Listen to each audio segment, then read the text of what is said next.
Ekanga fait mouche. À chaque fois, c'est la même chose. Clouer et marteler est peut-être la partie la plus essentielle de son travail artistique.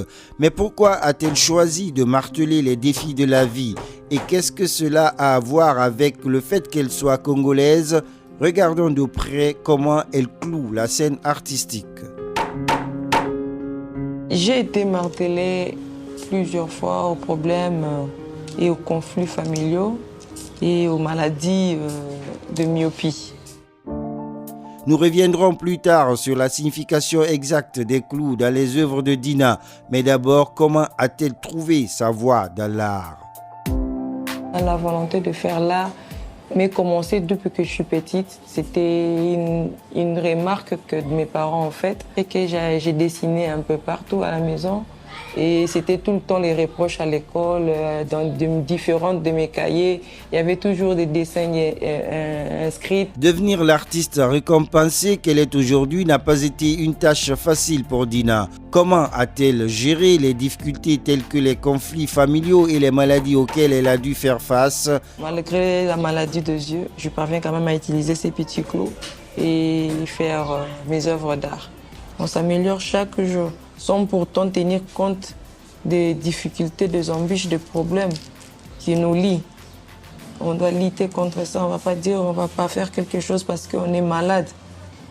Et les conflits familiaux, on les gère et on fait face à ça jusqu'à aujourd'hui.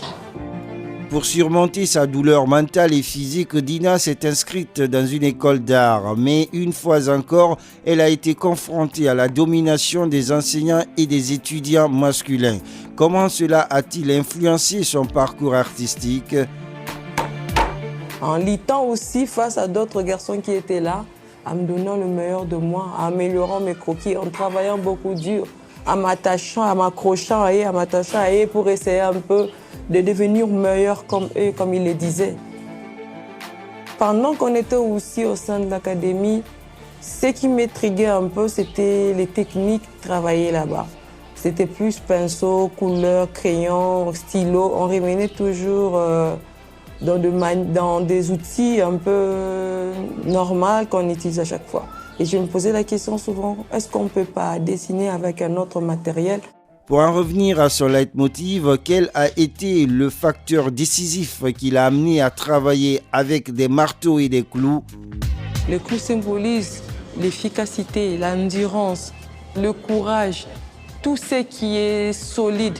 Les clous représentent pour moi la personne, l'être humain. Et ce marteau, c'est comme le coup de la vie. La découverte de ces sculptures indigènes congolaises qui portent traditionnellement des clous a un impact considérable sur l'orientation artistique de Dina. À partir de là, quel est le message central qu'elle souhaite transmettre à travers ses œuvres d'art? J'annonce plus une lutte par rapport à tout ce qui se passe dans la société africaine.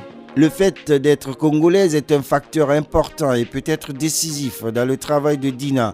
Un fait qu'elle aime également mettre à l'épreuve et pas seulement avec des clous. Quelle est la signification de l'inclusion de scarification dans ses œuvres? Ces scarifications-là étaient inscrites de différents motifs, des logos, des emblèmes africains, ainsi que congolais. Et des fois même l'écriture Mandombe, qui est une écriture congolaise, qui est insérée comme scarification dans ce corps de ces femmes-là.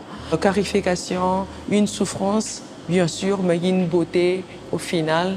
Donc gardons un peu le côté beau de l'Afrique. Ayant appris que pour Dina, chaque clou représente la douleur, pourquoi choisit-elle spécifiquement ces clous de couleur pour ses œuvres d'art et qu'espère-t-elle réaliser avec son art? Je préférais les clous noirs par rapport à la peau noire africaine pour identifier la population ou bien le peuple africain. Dina défend avec passion l'art et la culture africaine. Comment tire-t-elle parti de son art pour impliquer la communauté? Question d'identifier le peuple noir qu'on y est, d'identifier notre histoire, de connaître les origines et nos valeurs.